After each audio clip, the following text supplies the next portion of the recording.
Conditional formatting within Excel. So we're going to be reviewing 3 different examples here. In the first example, we'll check for duplicates. Second example, we'll do some color scaling for percentages.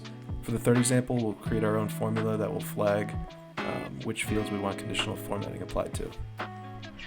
So the first example is going to be the duplicate values. So to use this, what you'll do is just pretty much select your column that you want to check for duplicates, go to the Home tab, and then come over to Conditional Formatting. And then right across the top, under the Highlight Cell Rules, you can't see this, there's actually a few options. So there's greater than, less than, between, equal to, but we want this last one, so duplicate values. So as you can see, you can just leave the standard, or you can select your color formatting.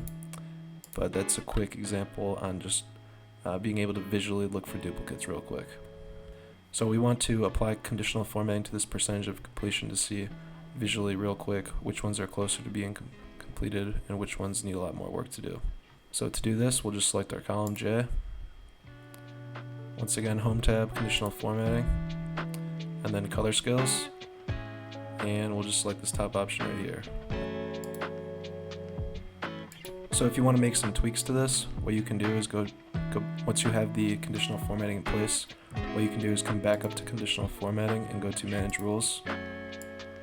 So we have the conditional formatting applied to column J.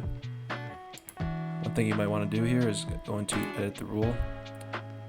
You have the ability to change these colors. So if you want to make it a little easier to view, you could do something like this. So that's just a quick little tweak, but it's good to know that you can make those modifications. In this next example, I want to show you how you can create your own formulas to apply conditional formatting to specific cells. So in this example, what we're going to do is we're going to flag this customer ID column. We'll apply conditional formatting here if the total sales is greater than 3,000. So to do this, once again, we'll select our column that we want to apply the conditional formatting to. Come up to Home and Conditional Formatting. From here, we'll select New Rule. As you can see with this new rule, there's different ways you can build this out. So you can poke through some of these.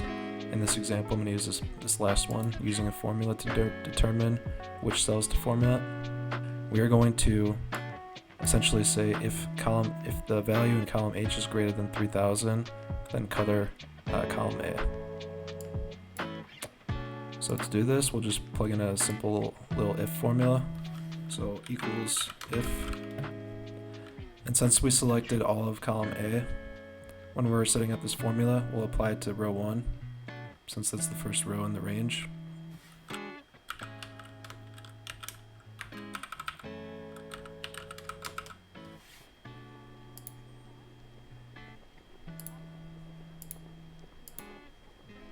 So we have if H1 is greater than 3,000, then 1 else 0. We have our format for green, and we have this applied to column A. As you can now see, the customer columns are all highlighted in green where the total sales is greater than 3,000.